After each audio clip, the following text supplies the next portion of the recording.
poderosamente para abençoar as nossas vidas. Dá lugar, deixa Deus te usar. Vamos aplaudir ao Senhor.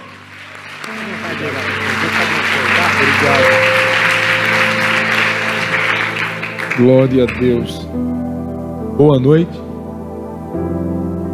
Paz perfeita seja multiplicada, extensiva, e esta paz que excede todo entendimento guarde seu coração, seus sentimentos em Cristo Jesus, alcance sua casa e sua família. É honroso demais para mim estar aqui. Uma alegria no meu coração poder conhecer mais uma parte da família de Cristo, poder ter a oportunidade já na primeira vez de estar, poder dividir com você uma palavra, a minha palavra de gratidão ao Senhor nosso Deus e ao pastor da igreja pela tão imensurável oportunidade de poder dividir com os irmãos uma palavra da parte de Deus. Eu já vi que o irmão do som está tentando me ajudar e começou a rodar. Fique em paz, daqui a pouco eu vou gritar, tá?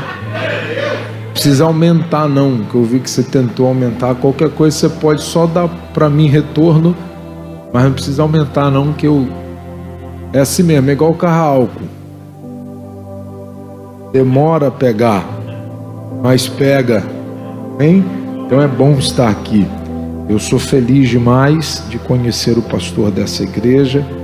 Sou Luciano, minha gratidão. Eu trago um abraço da minha esposa, dos meus filhos, da minha casa a esta igreja. Estou acompanhado do Gabriel. Gabriel tem agonia de ficar em casa. Pensa num cara que não consegue ficar em casa. É baterista lá da igreja. E aí ele, onde eu vou, ele fala que vai. Daqui a pouco hoje chega correndo lá em casa. Deus é bom. Eu louvo a Deus pela vida do Gabriel. Eu digo que existem algumas coisas que eu quero, mas eu não preciso. E existem coisas que eu preciso, mas eu não quero. Por exemplo, eu quero muito uma Discovery, uma Land Rover. Eu não preciso, meu carro me leva para onde eu tenho que ir. Eu preciso muito de uma academia. Quem disse que eu quero? E às vezes dentro de um culto acontece isso. A gente vem atrás do que a gente quer e não do que a gente precisa. E aí a gente se move pelo que desejamos e não do que realmente precisamos. Eu quero acreditar que o que te move a estar aqui não são suas preferências, mas são suas necessidades. E eu quero crer que hoje nós temos uma necessidade de viver em Deus um milagre extraordinário. E eu quero liberar para a tua vida uma palavra profética. Eu não vim pregar, eu vim profetizar. E eu já queria que você profetizasse com os olhos e sorria com a máscara. Dá uma olhada para esse irmão que está do seu lado e diga para ele: essa é a sua noite. Hoje é o seu dia. Eu estou pronto, preparado para viver o que Deus tem para minha vida. Meu pai, eu estou sentindo até que eu estou com voz de pregador. O cara mexeu em alguma coisa aqui que fiquei power aqui. Vamos lá. Evangelho de João, é o capítulo de número 9.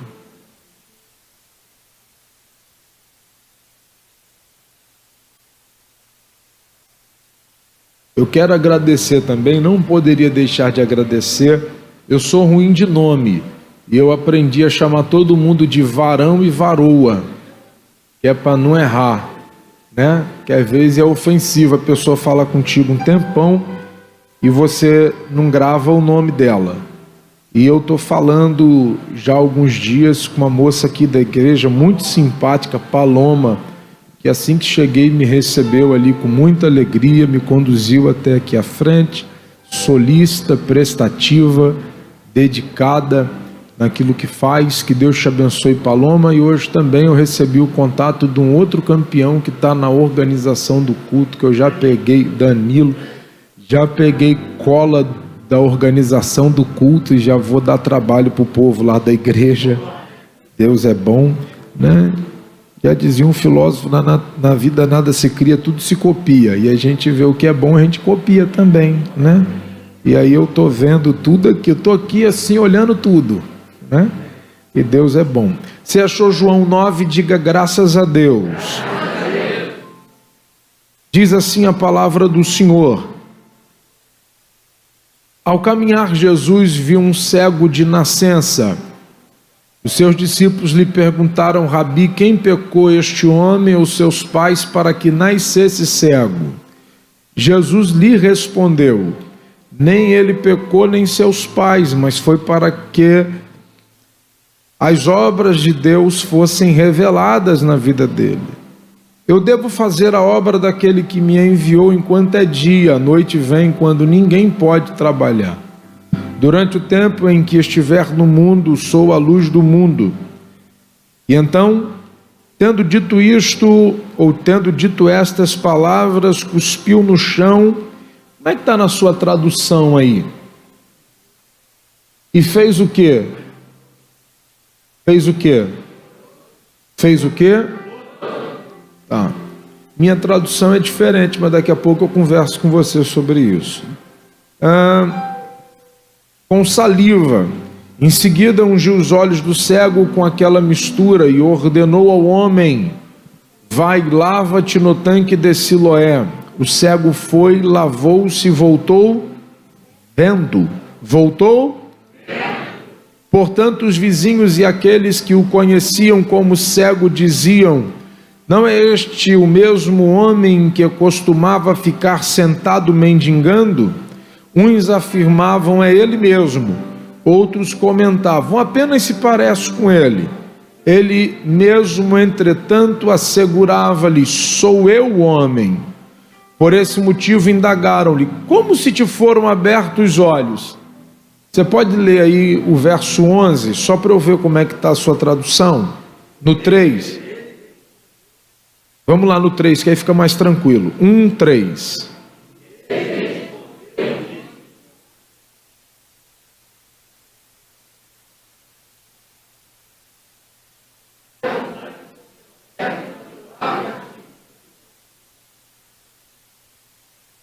Bem-vindo a Babel, Gênesis 11. A confusão de língua danada. Sangue de Jesus tem poder. A minha expressão está assim: eu fui, lavei e voltei vendo. Então fui, lavei e me recebi a visão. São muitas traduções. Poderia ficar aqui falando para pelo menos umas 5 ou 6 vertentes.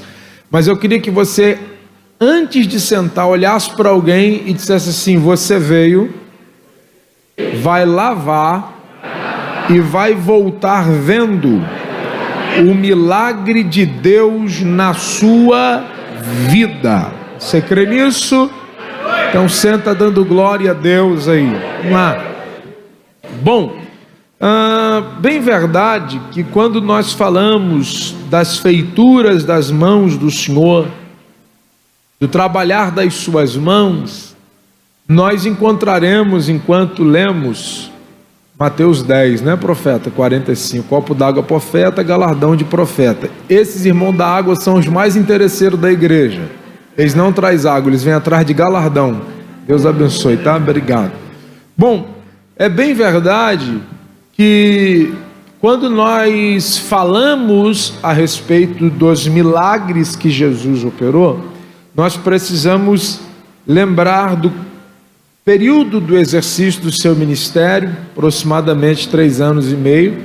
Precisamos nos lembrar da expressão de João, capítulo 20, aonde João vai dizer para nós que nem todos os seus feitos puderam ser relatados, tamanha fora a grandeza do trabalhar das suas mãos. Mas quando nós nos debruçamos a ler e a meditar sobre as Escrituras Sagradas, nós encontraremos 35 milagres e 7 atos milagrosos. Feituras das mãos do Senhor. Quando a gente fala sobre 35 milagres operados por Cristo, não é que queiramos limitar os seus feitos ou trabalhar das mãos, porque sabemos que não poderíamos aqui limitá-lo. até porque eu vou me recordar de uma expressão em Mateus 14, quando Jesus despedia a multidão e os discípulos entravam no barco a navegar, e ele ia se dirigir ao monte a orar, e o texto diz para nós assim: e ele orava, de sorte que todos que se aproximavam dele eram curados da sua enfermidade, eram livres das suas opressões, e muitos o aceitavam como Salvador. Então não existe possibilidade alguma de nós aqui querermos, sem sombra de dúvida, limitar os feitos das suas mãos a dizer sobre 35 milagres. A gente fala do que está registrado, 35. Até porque Hebreus 13:8 diz: ele é o mesmo ontem, ele é o mesmo hoje, continua sendo o mesmo para a eternidade. Eu não sei você, mas eu sou um milagre e não estou na Bíblia. Então eu não posso dizer que Jesus operou apenas 35 milagres, mas do que para nós fora registrado, tem 35. Desses 35 que Jesus operou, ele só não curou mais cegos que leprosos, pois de uma vez só ele curou 10 leprosos. Então, bem verdade é que do obrar das suas mãos, a segunda enfermidade que Jesus mais cura é a cegueira, depois da lepra. Essa enfermidade cegueira, nós encontraremos registrados na Bíblia 5 homens que alcançaram a graça de terem os seus olhos abertos e de tornarem a ver, de voltarem a enxergar. É fato que dos 5 que Jesus curou, apenas um nasceu, os outros 4 foram acometidos da enfermidade. Quando a gente pode perceber isto, ou ter a percepção disto? Pela fala daqueles que são curados e pela declaração do próprio João no verso de número 37 do capítulo de número 9, quando João escreve assim: desde o princípio do mundo nunca se ouviu falar antes de alguém como o Senhor, que tivesse o poder de abrir os olhos de alguém que nasceu cego. Então nós precisamos entender e compreender que desde que o mundo é mundo, João está dizendo, caminhando com ele durante esses 3 anos, eu nunca ouvi falar de alguém como Jesus, que tivesse poder para abrir os olhos de alguém que nasceu cego. João está atônito, João está perplexo, João está espantado com aquilo que ele mesmo está relatando e que aquilo que ele presencia ao ver Jesus abrir os olhos de alguém que acaba de ser curado e que havia nascido com uma enfermidade. Então João está atônito, dizendo: olha, desde que o mundo é mundo, eu nunca ouvi falar de alguém como ele, que tivesse o poder de abrir os olhos de alguém que nasceu cego. Se eu pudesse ser profeta para alguém, eu já quero declarar uma palavra sobre a tua vida, a lhe dizer que ninguém conseguirá falar do que Deus fará e fez na sua vida, sem que se espante, sem que se admire e sem que não glorifique o nome daquele que está operando em favor da sua vida. Prepare-se para deixar pessoas perplexas ao narrarem a respeito da sua casa, da sua vida e da sua família. As pessoas não conseguirão falar do que Deus está fazendo em você, por você e através de você, sem se espantar com o que Deus está fazendo acontecer. Quando a gente olha e encontra 2 que estão na cidade de Jericó, eles clamam: Jesus, filho de Davi, tenha compaixão de mim. É interessante a gente olhar e perceber, dentre tantos milagres que Jesus operou, algumas coisas que são, para mim, de forma pessoal e particular, muito interessantes a percepção. Como, por exemplo, o texto diz em Marcos 10:46, que o barulho da multidão chamou a atenção do cego. Então a gente está diante de uma multidão que faz barulho. E nós percebemos que há 2 cegos no caminho e clamam. Então eu vou perceber uma diferença entre quem clama e quem faz barulho. Porque a multidão faz barulho e chama a atenção de cego, e cego não resolve problema de multidão, mas 2 cegos clamam e faz Jesus parar o barulho da multidão para atender o clamor de 2 cegos à beira do caminho. Então eu vou começar a perceber que barulho só chama a atenção de quem não resolve, mas clamor faz parar aquele que tem poder para resolver a nossa vida. Pastor, me explica para eu entender o que o senhor entendeu. Eu entendi que tem muita gente no meio dessa multidão que faz muito barulho e clama muito pouco. E barulho não faz Jesus parar, mas clamor faz Jesus parar para atender a gente. Então hoje, se eu puder te dar um conselho, não é o barulho que a gente faz, que a gente faz muito barulho no meio das provas, mas a gente clama pouco no meio delas. Às vezes a gente fica murmurando, isso é barulho, isso não é clamor. Às vezes a gente para ficar falando com os outros, é barulho, não é clamor, porque barulho só chama a atenção de quem não resolve. Ficar falando da sua vida para quem não resolve também não adianta. Então, se eu puder te dar um conselho, começa a clamar, porque clamando vai fazer parar aquele que tem poder para resolver o que você precisa. Quando ele para, ele vai até o cego e pergunta: o que queres que eu lhe faça? Ele diz que eu torne a ver. Se ele diz que quer tornar a ver, porque não nasceu, ele quer voltar a ver. Então, se ele quer voltar a ver, é porque ele não nasceu, ele foi acometido da enfermidade. A gente vai se deparar com um Betsaida, que o texto diz que Jesus pega a saliva da sua boca, leva aos seus olhos e pergunta: o que vê? Ele disse: eu vejo homens que andam em forma de árvore. Se ele tivesse nascido, ele não saberia identificar uma árvore. E o texto diz que Jesus pega a saliva mais uma vez, leva aos seus olhos, e ao mesmo instante ele diz: pronto, agora estou vendo. Há um que está no meio do templo clamando, é um dia de sábado, Jesus o leva para fora da sinagoga, pergunta a ele o que ele quer, e ele diz que eu volte a ver ao cego que está em Betânia, e o texto diz que Jesus estende a mão, toca nos olhos do cego, e no mesmo instante ele é curado. Há uma percepção da minha parte que a enfermidade é a mesma, mas o trabalhar de Jesus é diferente. Perceba que a um ele libera uma palavra, a um ele tira a saliva da boca e leva aos olhos, e a outro ele estende a mão e toca na sua visão. O problema da gente pode até ser semelhante ou parecido, mas o trabalhar de Deus nunca será igual na vida de ninguém. Então nunca se questione por ter um problema semelhante a de alguém, ver Cristo agir por ele e não agir por você. Não quer dizer que o problema é igual, que a atuação divina é da mesma forma. Até porque nossas formas são diferentes e somos indivíduos únicos, e de verdade não tem como comparar nossa vida com a vida de ninguém. E o que Jesus está fazendo por você é tão especial que você vai entender daqui a pouco que eu vou falar para você aqui. Então a gente está diante de 5 homens que tinham essa enfermidade. O que difere esse dos demais, pastor? O fato de ter nascido? Só não. Mas o fato de Jesus ter visto. E alguém vai dizer assim: pastor, mas o cara era cego. Jesus tinha que ver ele mesmo. Os outros 4 eram cegos, mas tiveram sua atenção chamada e de alguma maneira clamaram a Cristo. Esse aqui é o único que não clama, esse aqui é o único que não pede, esse aqui é o único que não chama a atenção de Jesus. Pelo contrário, é a cegueira dele que chama a atenção de Jesus e faz com que Cristo caminhe em sua direção. Mas daqui a pouco eu te explico o que chama a atenção nele, que faz Jesus ir até ele. Mas o texto começa dizendo: Jesus entrando na cidade viu. Diga viu. Não, diga mais forte: viu.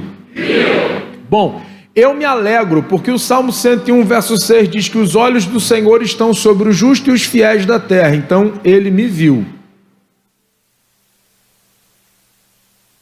Mas aí eu me alegro porque ele me viu somente? Não, é porque toda vez que eu vi que ele viu, eu vi ele agindo. Eu nunca vi ele vendo e não fazendo, eu sempre vi ele vendo e agindo. Por exemplo, ele entrou na casa da sogra de Pedro, o texto diz: e vendo a enferma, estendeu a mão e logo foi curado. Ele não viu e não conseguiu não curar. Quando ele viu, ele agiu. Eu vi ele entrando numa cidade chamada Jericó. Na entrada cura 2 cegos. No meio do caminho, um cara de pequena estatura quer vê-lo passar. Quer vê-lo? O texto diz que Jesus olha para ele e diz: te vi primeiro, desce depressa, hoje eu quero entrar. Olha que diferença. O que mudou, pastor? É que essa geração vive como Zaqueu, quer conhecer o Cristo que passa, mas não quer conhecer o Cristo que entra. Porque o Cristo que passa não muda, o Cristo que entra transforma. Aí o texto diz que Zaqueu quer subir na figueira para ver o Cristo que passa. Cristo olha para cima da figueira e diz: desce porque eu te vi primeiro e eu não quero passar, eu quero entrar na tua casa. É diferente. Pastor, muda porque ele me viu? Quando ele me viu, ele não quis passar na minha vida. Quando ele me viu, ele decidiu entrar na minha casa. Então eu vou me alegrar porque ele me viu, e se ele me viu é sinal de que alguma coisa diferente vai acontecer na minha vida em favor da minha família. Aí o texto diz que ele vai caminhando com Zaqueu em direção à sua... O que ele disse quando ele entrou na casa? Alguém lembra?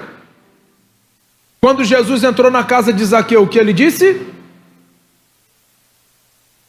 Gente, pode falar o que você lembrou.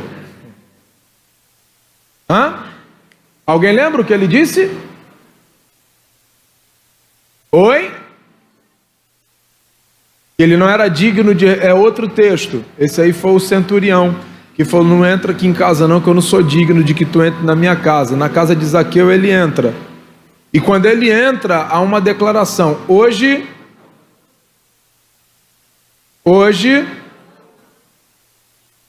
Então, olha depois o texto, para você entender que Jesus só usa a expressão hoje a salvação chegou a essa casa depois da declaração de Zaqueu, porque quando Jesus entrou, Jesus não disse nada, quem disse primeiro foi Zaqueu. E o que Zaqueu disse? Se eu tenho roubado alguém, eu restituo 4 vezes mais. Conhece lei, só não vive. E o que sobrar, repartirei com os pobres. Generosidade entrou, porque toda vez que Jesus alcança alguém, Jesus também precisa transformar esse alguém na área financeira. Quer ouvir o que eu tenho para te dizer ou não? Então eu vou falar para você. O que é mais importante, sua vida ou seu dinheiro? Oi? Não ouvi. O quê? Sua vida é mais importante. Então se você diz para Deus que sua vida é mais importante que seu dinheiro, por que você tem dificuldade de entregar dinheiro?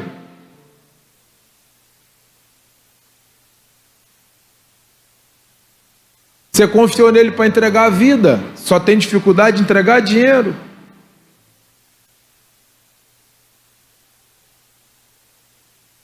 Zaqueu mexia com o dinheiro, o problema do Zaqueu era dinheiro. Aí quando Jesus entrou, Zaqueu se constrangeu e falou, se eu roubei eu restituo, e o que sobrar eu reparto. Jesus disse, hoje a salvação chegou. A salvação não chegou porque Jesus entrou, a salvação chegou porque Zaqueu foi constrangido pela presença do que entra e reside, não resiste à mudança e à transformação. E transformação na vida da gente não passa só por mudanças em outras áreas que também, senão financeira. Aí Jesus disse, hoje a salvação chegou. Zaqueu mudou, porque ele entendeu que não adianta só entregar a vida pela metade, a vida a gente entrega por completo. E quando eu entrego vida e não entrego o dinheiro, eu estou dizendo que o dinheiro é mais importante que a vida, porque eu confiei nele para entregar a vida, porque eu tenho ressalva de dar dinheiro. Hoje a salvação entrou na tua... Porque Jesus te viu. Jesus, então se alegra porque Jesus está te vendo. E se Ele está te vendo, alguma coisa vai acontecer em favor da sua vida. Eu vou ficar aqui falando de texto que ele viu durante um tempo, mas você precisa compreender. Lembra? Ele veio fazendo alguns milagres, acalma a tempestade, liberta um homem da sua opressão. Ele sai de Gadara, uma mulher ouve falar que ele cura, ela vem por detrás entre a multidão e diz, se eu tão somente tocar nas suas vestes, eu serei. Ela vem e toca, quando ela toca, sai. Ele para a multidão e diz, tenho visto a tua fé. Ele consegue ver o que ninguém vê. E libera para ela uma palavra, vá em paz, minha filha, ser curada do teu mal. Jesus viu o que ninguém via, a fé que ela tinha. Agora um problema na multidão. Qual? Pedro disse, ou os discípulos disseram, a multidão te aperta e te oprime, pergunta quem lhe tocou. Ele disse, alguém me tocou porque de mim saiu virtude.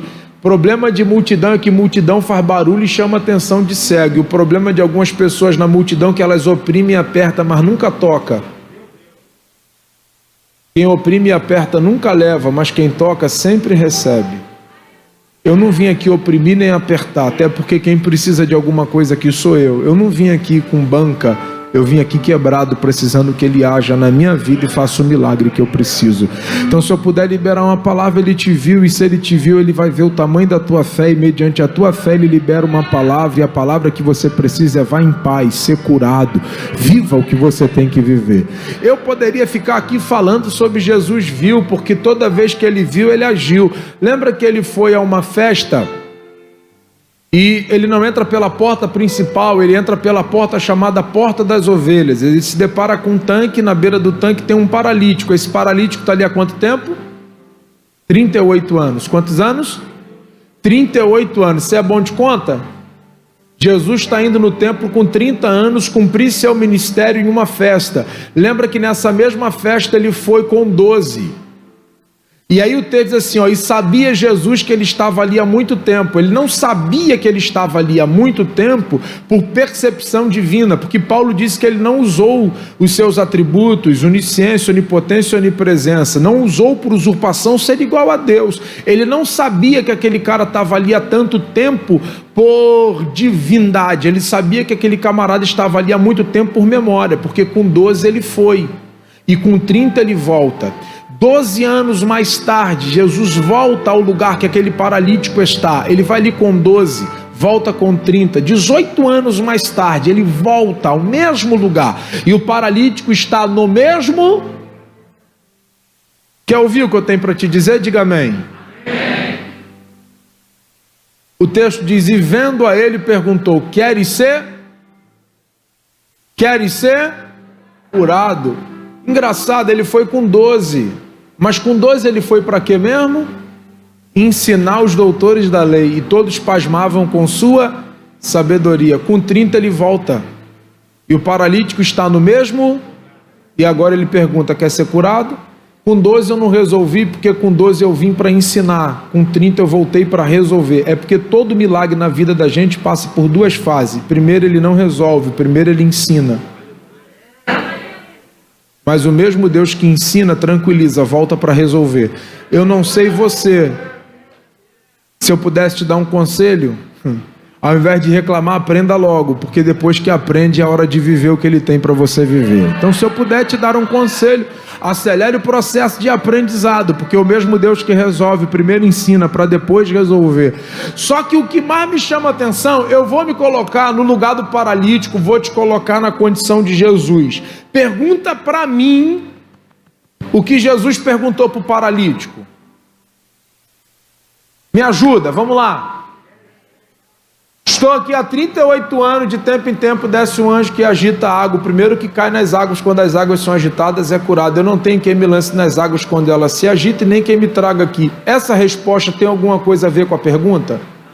Se você fosse Jesus e perguntasse para mim, quer ser curado? Aí eu inverto o papel. Eu sou Jesus, você é o paralítico. Eu pergunto, quer ser curado? Qual é a resposta? Múltipla escolha, com alternativa só. Não precisa nem dar de resposta discursiva. É só marcar o X na questão que você recebe a vitória. Mas Jesus dá atenção para a resposta do paralítico. Agora, Jesus pergunta, quer ser curado? Aí o texto diz assim, Jesus vendo ao paralítico perguntou.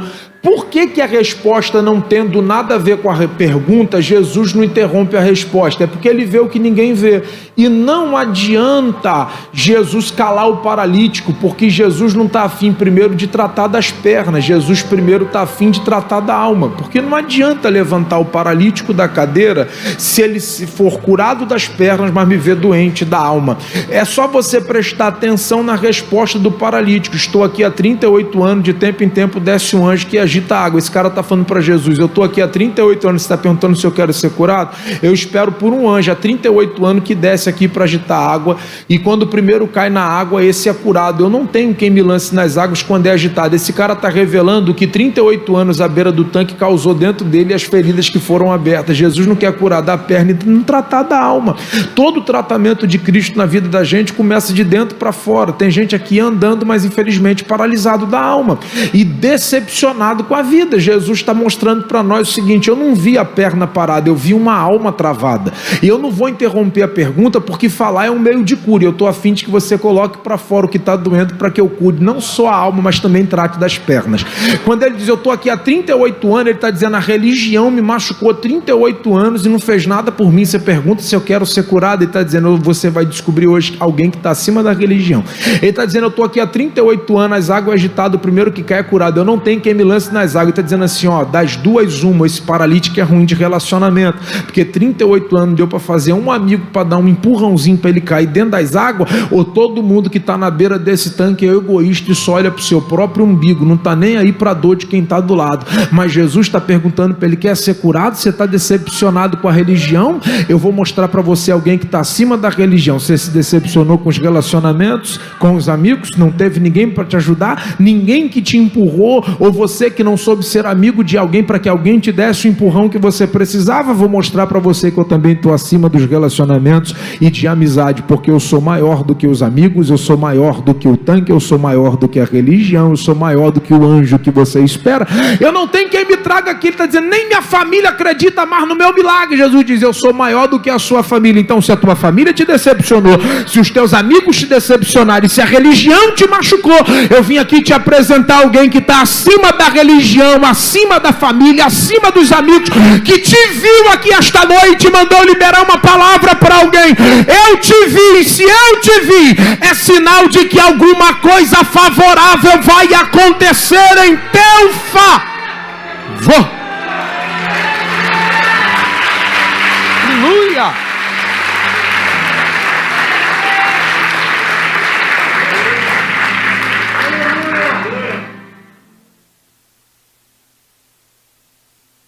Entrando Jesus na cidade, viu o homem que era.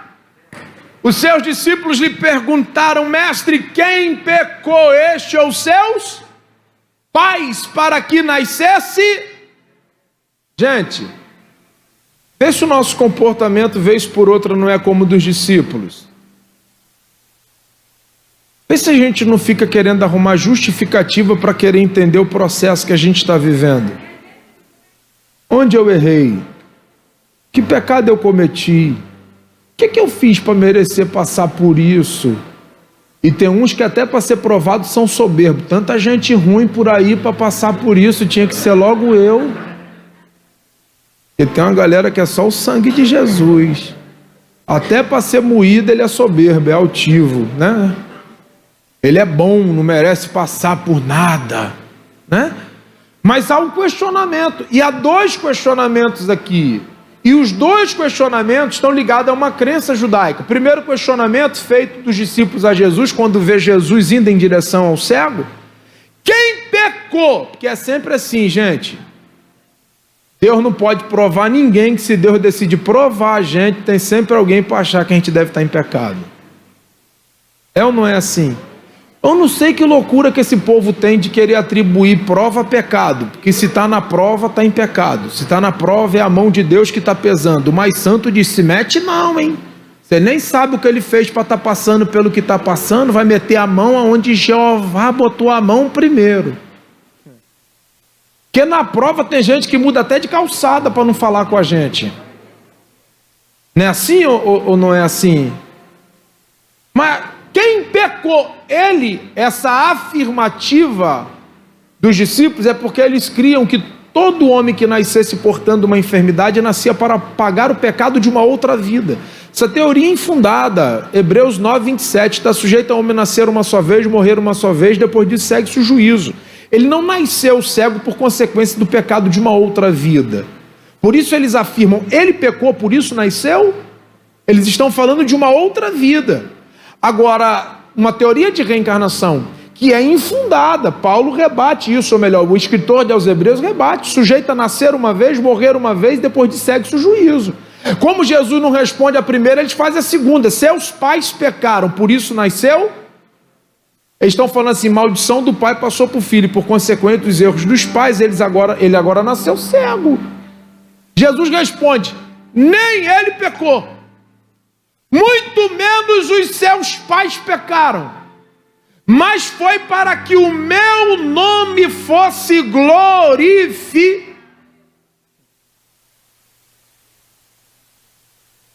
Eu não sei o que Deus viu em você, mas de verdade Ele te escolheu. Eu não sei o que Deus viu em mim, mas de verdade Ele me escolheu. E às vezes Ele vai fazer com que a gente passe algumas coisas que a gente não entenda, só porque Ele tem um propósito, glorificar o nome dEle na vida da gente. Pastor, prova está ligado o quê? Pecado? Não, prova está ligada a amor. Ele diz que só prova aquele que Ele... Então, de verdade, eu sei que tem dia que Ele ama a gente demais. Não, eu sei que às vezes o amor é pegajoso, é intenso. Eu já dobrei o joelho e perguntei se não tinha mais ninguém para amar, que eu achei que estava exagerado o amor. Porque tem fase da vida que é só o sangue de Jesus. Eu falei, tem mais ninguém para o senhor amar? Não, só sobrou eu. Eu divido, eu compartilho esse amor. Então eu tenho me preocupado, não é com a vida de turbulências. Eu me preocupo às vezes com a vida tranquila demais. Porque se ele só prova quem ama, é sinal de que se eu não estou sendo provado, é que ele não anda me amando tanto. Mas isso é outra conversa. Vamos deixar para falar desse amor outro dia. Eu sei que tem gente aqui que está naquele amor pegajoso. Nem ele pecou, muito menos os seus. A segunda pergunta também o próprio Cristo respondeu. Nenhuma condenação há para aqueles que estão em Cristo nosso Senhor. Posso profetizar? Ah, não. Desse jeito aí, posso nada. Nem parece que eu estou na eclésia. Posso profetizar? Então levanta a mão. Levanta a mão para receber o que eu vou declarar. Na sua vida, não vai se repetir a história de ninguém da sua família. Olhe para alguém que está do seu lado, não precisa pegar na mão e diga para ele: eu estou olhando para alguém que Cristo escreveu uma história nova.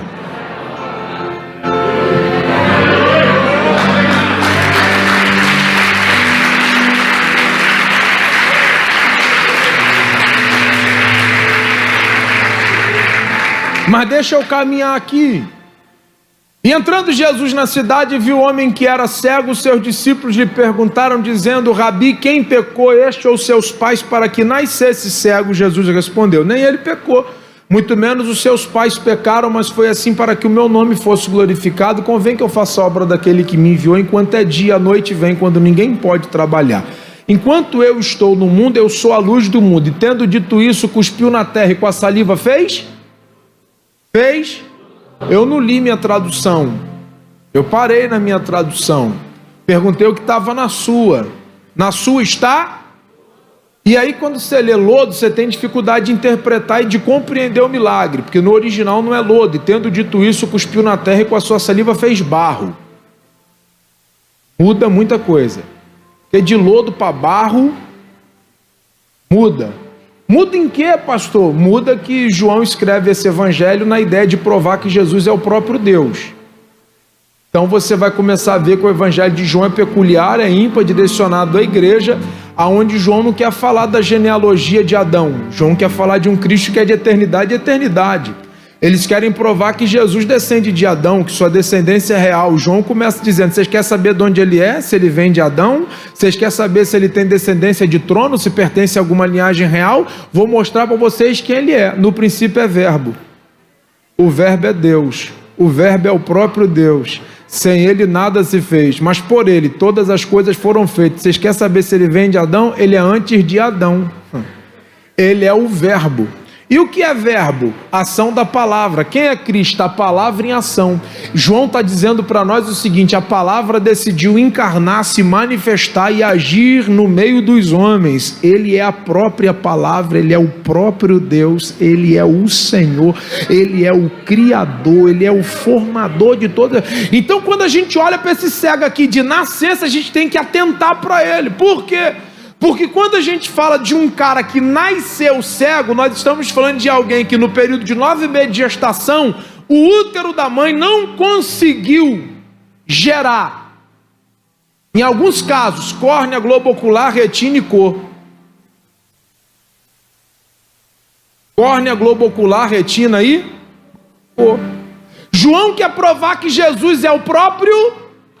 Aí quando Jesus, e só João fala desse milagre, que ele lembra assim, porque quando João escreve esse evangelho, ele escreve 85 anos depois dos outros evangelistas escreveu dele. João poderia se basear em Mateus, Marcos e Lucas, mas João não quer se basear em ninguém. Na verdade, João recebe um convite dos presbíteros que estão em Éfeso, porque eles não conseguem combater o que um judeu por nome Cirinto prega acerca da doidade da sã doutrina. João já é de idade, residia lá na Ásia, Ásia, e aí convidam ele para vir a Éfeso, refutar este judeu, a provar que Jesus é o próprio Deus. Aí João começa: vocês querem saber quem ele é? Eu vou falar. Ele é o verbo, ele é a encarnação, ele é o próprio Deus, ele é a palavra em ação. Vou falar para vocês quem ele é. É aquele que transformou água em vinho, porque base do evangelho é transformação, e por isso João começa falando sobre transformação, porque o primeiro feito de Deus na terra, transformar água em vinho. E qual é o último feito de Deus na terra? Transformar o mortal em imortal, corrupto em incorrupto, aonde nós seremos arrebatados e seremos transformados. Ele começa transformando, termina transformando. E se você conhece alguém que diz que é crente e não foi transformado, desconsidere, porque não é crente, porque evangelho começa com transformação e termina com transformação. Evangelho é mudança de vida, e João vai falar. Oh, aleluia, eu estou sentindo Deus aqui. Oh, glória. Oh, glória. Urema cheia. Aleluia. Então João começa. E quando Jesus via esse cego, João relata para nós: olha, ele viu um cego, caminhou na direção. E aí o que ele fez? Ele cuspiu na terra. E com a sua saliva fez barro. Então ele cuspiu na terra. E João está descrevendo. Ele se inclinou na terra. Ele mexeu a saliva com o barro. E o texto diz assim: pegou o barro e levou aos olhos. Pastor, onde é que eu encontro a expressão no original? King James, você vai encontrar. Versão Nova Jerusalém, apesar de ser católica, é uma das mais fidedignas na sua tradução. Você vai encontrar a expressão barro. Aí ele pega o barro e leva aonde? Aos? O que João está escrevendo para nós aqui? Isso aqui é uma alusão à criação. Você quer saber quem ele é? Eu andando com ele, vi ele curar um cara que nasceu cego. Eu vi quando ele cuspiu na terra e mexeu o barro. Eu vi quando ele pegou o barro e levou no olho. Vocês lembram de nada, não? Lembra que ele fez tudo falando? Mas no sexto dia ele desceu na terra e começou a amassar um boneco de barro.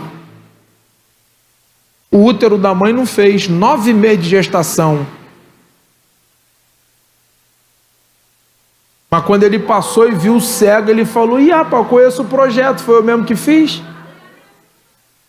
O útero da mãe não pode fazer não, mas eu posso. Espera aí que eu vou cuspir na terra que eu vou resolver aqui o problema desse cego.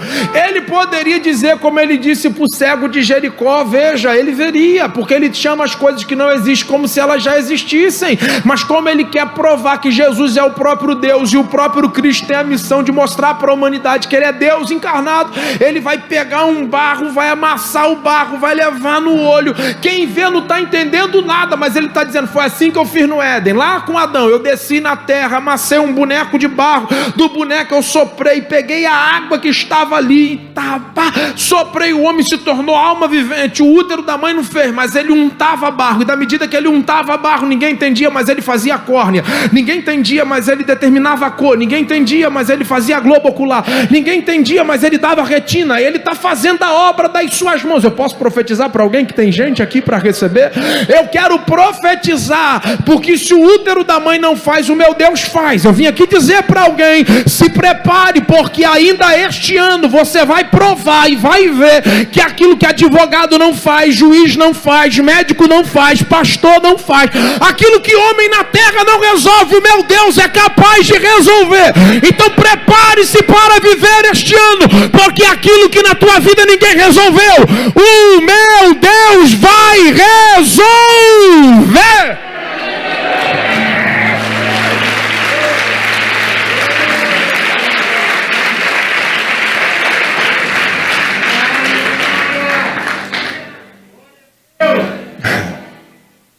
Digo: meu Deus fará por mim o que ninguém pode. Quando ele pega barro e leva barro aos olhos desse homem, ele está dando a um homem velho olhos, porque o meu Deus é um Deus de coisas. Então se prepare para janeiro, fevereiro e março. aquilo que ninguém resolve, o meu Deus vai resolver. Abril, maio, junho e julho. Prepare-se. Chegará um tempo de novos começos, novos caminhos e de coisas novas. Você recebe essa palavra? Eu estou dividindo em 4 pontos para liberar para cada trimestre ou bimestre desse ano, você viver esta palavra que eu estou liberando desse altar. Prepare-se para começar o ano vivendo as impossibilidades se tornando possíveis. Prepare-se para no segundo semestre você viver coisas novas e extraordinárias da parte de Deus. Por quê? Porque o meu Deus é um Deus de coisas. Salmo 40, verso 3. Colocarei nos vossos lábios um novo. Canta, porque o tempo de cantar chegou e o cântico é novo. Canta, porque o tempo de cantar chegou e o cântico é novo.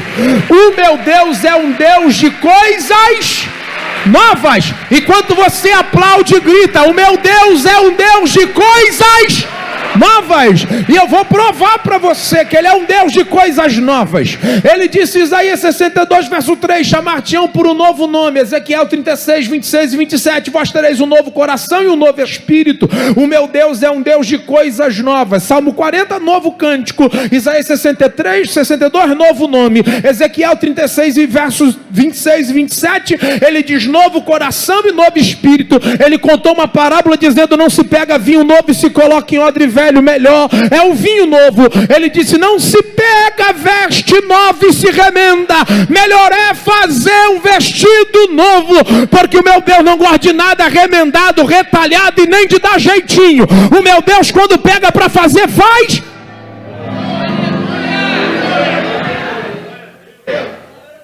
Ele não gosta de nada velho, gente, ele gosta de tudo.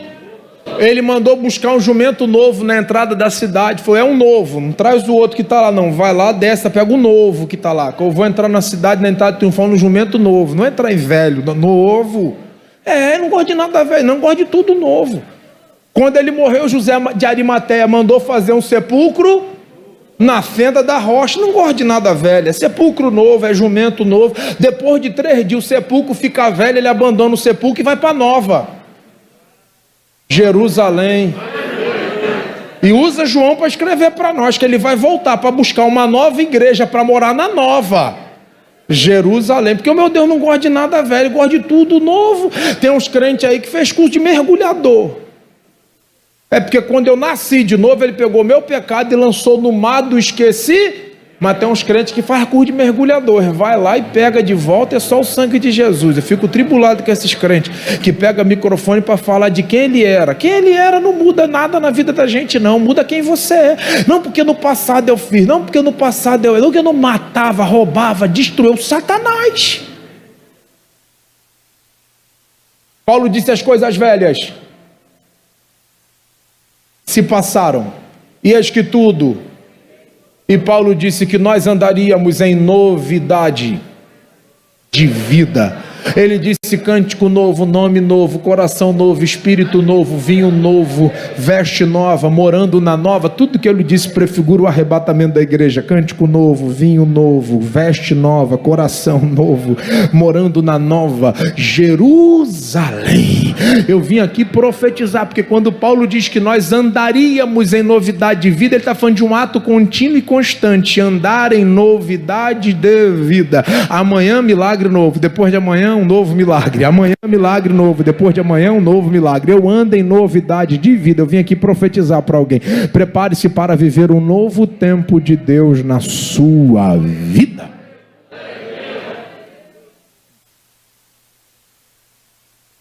Gente, o bom é que quando começa a pegar carral, que é assim, né? Quando começa a pegar, está na hora de terminar.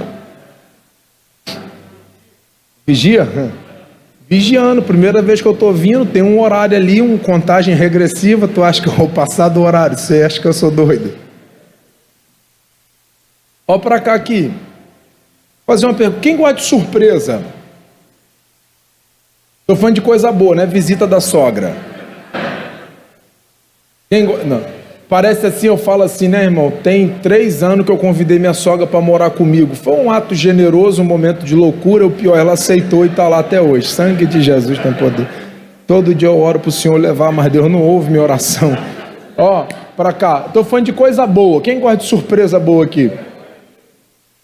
Você gosta de ser surpreendido? Então se prepare, porque no primeiro trimestre tem um milagre impossível que ninguém faz, meu Deus fará. Prepare. Segundo semestre, coisas novas acontecerão. Terceiro semestre, se prepare para ser surpreendido por coisas que você nunca imaginou que pudessem acontecer na sua vida. Quer ver? É surpreendente. Alguém aqui algum dia imaginou que barro podia fazer cego enxergar? Meu Deus, é fantástico. Ó, alguém aqui algum dia imaginou que cajado abria mar? Alguém aqui algum dia imaginou que um pedaço de lenha podia fazer água amarga ficar boa? Alguém aqui algum dia imaginou que capa poderia abrir rio? Alguém aqui algum dia imaginou que queixada de jumento matava mais que ponto 30?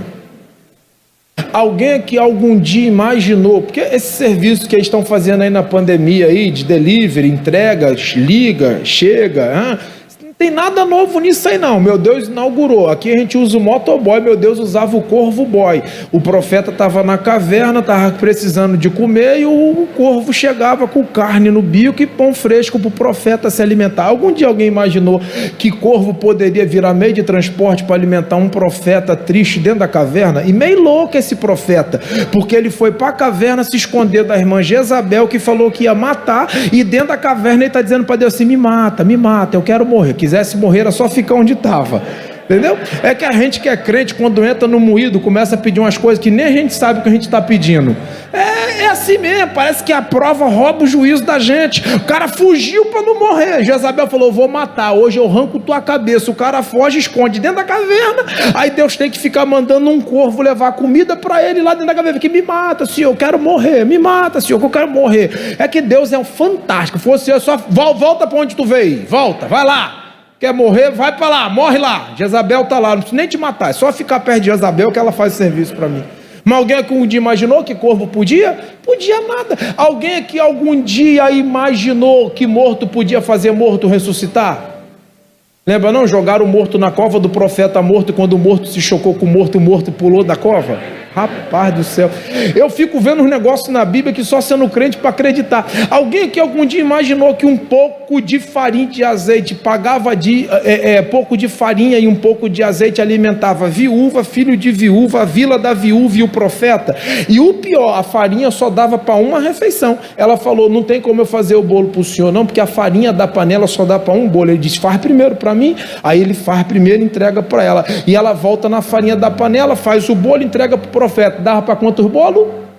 Ela disse: um bolo, vou comer e vou morrer. Ela fez o bolo, entregou na mão do profeta, voltou, e o texto é claro, tá assim: a farinha da panela não acabou. Não veio farinha de lugar nenhum, a farinha da panela não acabou. Não está Deus tocando em ninguém para trazer a farinha. É o pouco que ela tinha, que ela achava que só dava para uma refeição, durou 3 anos e meio. Era mais ou menos assim: ela fazia o bolo, dava para o profeta e voltava, e a farinha da panela não acabou. Ela fazia outro bolo, voltava na panela, e rapaz, a farinha da panela não acabou. Foi 3 anos e meio de surpresa. Volta na farinha, a farinha não acaba, mas só dava para uma refeição. É porque é assim que funciona no reino. Como, pastor? O reino nunca te apresenta uma necessidade, o reino sempre te apresenta uma oportunidade. Não entendi, pastor, explica. O profeta está sendo alimentado pelo corvo. Deus não precisa da viúva pobre para alimentar o profeta, porque a oferta que ela entrega para o profeta não mudou a vida do profeta. A oferta que ela entregou para o profeta mudou a vida dela. Quando o reino te apresenta uma necessidade, o reino não te apresenta uma necessidade, o reino te apresenta uma oportunidade, porque o bolo que ela entrega para o profeta não mudou a vida do profeta. O profeta está comendo, tem corvo levando carne. Deus só tirou o profeta de onde estava porque ele queria visitar a casa da viúva com um milagre. Então, quando o reino te apresentar uma necessidade, entenda, não é necessidade, é a oportunidade que o reino está te dando de mudar a sua vida. Se eu fosse...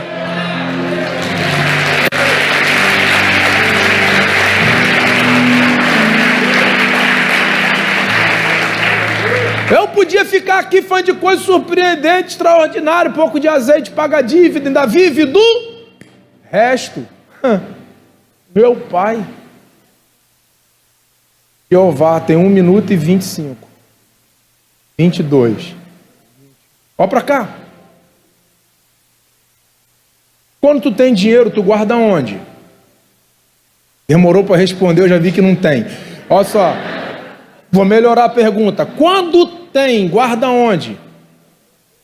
Banco. Aí inventaram um negócio chamado caixa. Você usa ele para sacar. O que você faz? Você insere o cartão, digita a senha e abre uma boca. Meu filho guarda a parte que quando a boca abre, ele sempre olha para mim e diz assim, posso pegar? Eu digo, pega e dá na mão de papai, que devorador lá em casa já basta a sua mãe. Né? Tem uns espíritos que tomam de vez em quando, a gente tem que estar em oração. Quem dizime oferta tem que andar sempre ligado.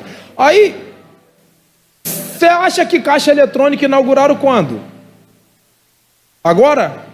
É porque eu não estou aqui para falar das invenções de Jeová. Por exemplo, ar-condicionado foi lá no deserto. Tinha uma nuvem que refrigerava de dia. Aquecedor também foi lá no deserto. Jeová inventou essas coisas todinha aí. Sistema de delivery, ar-condicionado, aquecedor, negócio que mata muito, ponto 30, estava queixada na mão de Sansão, essas coisas foi tudo Jeová que inventou. Tranquiliza a alma, que se não tiver arma, ele abre a terra e engole mesmo, que ele é Deus. Não tem problema com isso não. Ele inventou uns negócios muito doidos, lembra não? Ele falou para Pedro, vai lá para pagar meu imposto e o teu, faz como? Vai no caixa eletrônico, saca lá. Como é que saca? A vara é o cartão e a senha, a fé. Porque tem que ter muita fé para ir na beira do mar e achar que vai ter um peixe com a moeda na boca. Ele falou, tu digita a senha, insere o cartão, quando tu pegar o peixe, tu abre a boca, saca a moeda, devolve o peixe para o mar, paga o meu e o teu. Você já pensou que peixe podia pagar a dívida de discípulo e de Jesus? Teu milagre virá de onde você menos espera. Você está doido com Deus que você serve? Eu não me desespero, eu confio, eu acredito. Por que você acredita? Por exemplo, eu fico tribulado com gente que dá nome estranho para coisa simples. O povo gosta de inventar. Quer ver? Você vai num rodízio de massa, o cara está assim, o senhor gostaria de comer carbonara, senhor? Macarrão com ovo e bacon. Carbonara. Porra. O senhor quer fricassê, senhor? Frango e milho. Pelo amor de Deus. Aí, há um tempo atrás, eu fui com meu filho, entrei no McDonald's, eu detesto o lanche do McDonald's. Gente, vocês estão me vendo assim, mas eu pesava 130 quilos a última vez que eu pesei. Quiser a receita, eu te passo depois, te dou o telefone do médico. Só fazer uma cirurgia. Ó. Eu não gosto desse lugar, porque você paga caro e come pouco e o lanche tem gosto de quero mais. Alguém consegue comer um hambúrguer daquele do McDonald's e não comer outro? O trem é pequeno e é caro. Quando tu soma os dois, dá preço de rodízio. Vai fazer o que lá? Uma criança gosta. Eu fui lá. Aí cheguei lá, perguntei pro cara, qual lanche que tem aí? O cara falou, tem um aqui, natural, Macfish. Foi, traduz, irmão. Fala inglês não, ajuda o profeta. Aí ele falou, não, é um lanche novo aí, fizeram pão com peixe. Eu falei, para de palhaçada. Aí ele falou, parar com o quê? Eu falei, com a palhaçada. Falar que o lanche é novo, a sorte de vocês é que meu Jesus não quis direito autoral. E ele falou assim, que Jesus, que direito autoral? Eu falei, segura aí, fui no carro, peguei a Bíblia. Abri em João 5, o menino tinha 5 pães e 2... É que Jesus não botou em inglês, Macfish, pão com peixe. Porque se tivesse colocado em inglês, Jesus tinha inventado até o lanche do McDonald's.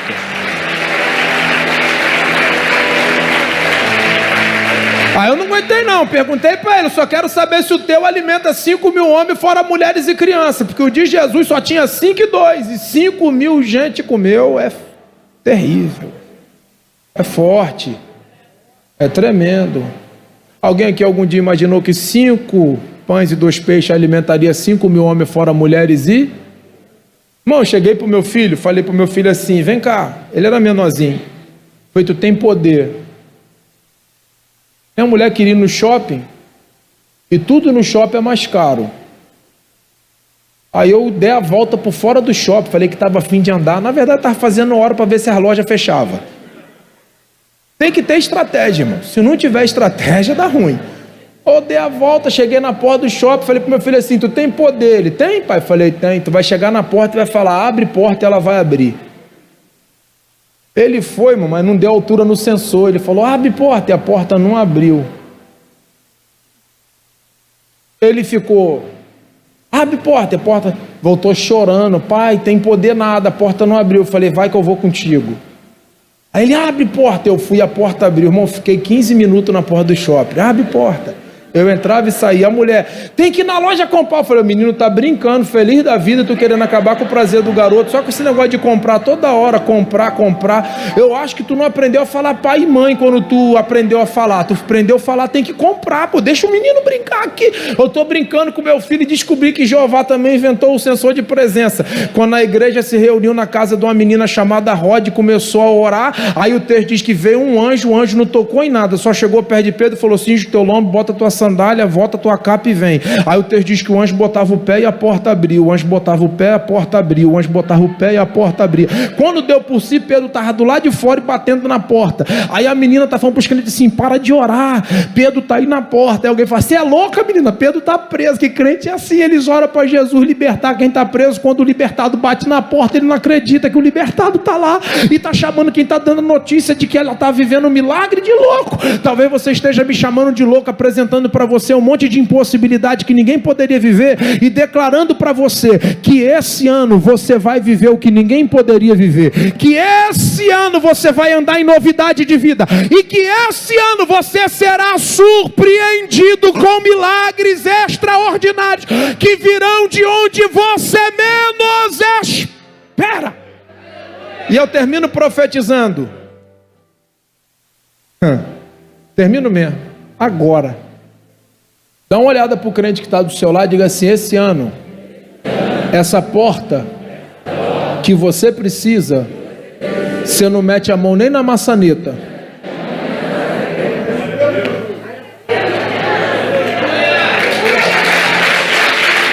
Nem que ele tenha que enviar um anjo para você viver o que você precisa. Ele vai agir em teu favor. Fique em pé comigo com permissão do pastor.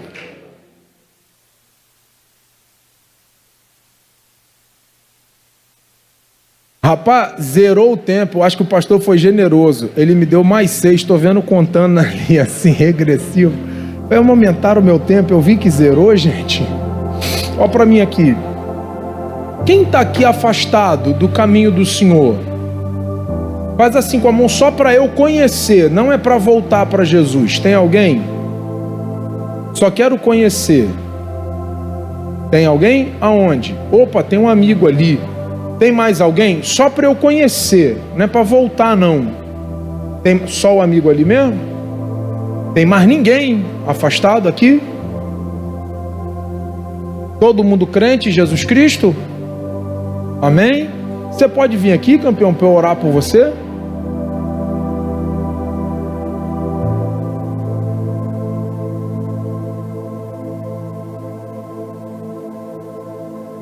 Não, aqui mesmo, pode ficar aqui mesmo, sem problema.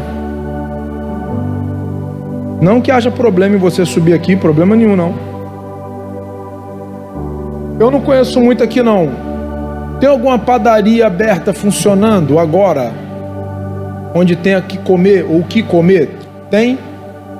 Aqui na região? Tem? Tem alguma pizzaria aberta funcionando?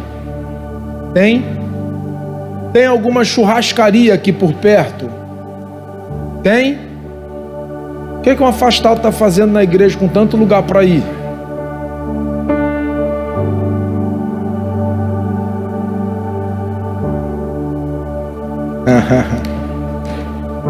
Quanto tempo afastado? Muitos anos? Muitos anos quanto? Só para eu poder assim entender. 10 anos? 3? 3, 4? Pensei que fosse muitos anos, pô. Se é 3, dá para viver mais 3, pô. É pouquinho, 3. Mais 3 longe, dá para segurar. Aguentou até agora, pô. Dá não? E por que não volta hoje, então? Mas depois a gente conversa. Vamos lá, eu vou orar por você e vou te abençoar. Só olha para mim e eu troco uma ideia contigo. Meu nome é Rafael. Seu nome... Josiel. Josiel, se nós fôssemos amigos, muito amigos, criado junto. E aí a gente está 3 anos sem se ver. Do nada, depois de 3 anos, eu decidi bater na tua porta. Fui lá na tua casa, achei teu endereço, mó tempão que a gente não se via. Se eu chegasse na tua porta, pela amizade que a gente tem, quando eu batesse na porta, ao me ver batendo na porta, tu me convidaria para entrar ou me deixaria do lado de fora? Convidaria para entrar, chamaria para a gente tomar um café, até porque 3 anos a gente tem muita coisa para conversar, a gente está 3 anos sem se ver, muita novidade, porta fechada, porta aberta, vida, muita coisa para conversar. Fantástico. Sabe qual é o maior problema das pessoas? Apocalipse 3, ele disse assim: eu estou à tua porta e bato, se você ouvir a minha voz e abrir a porta, eu entro. Entro, sento e ceio. Sabe o que é mais louco?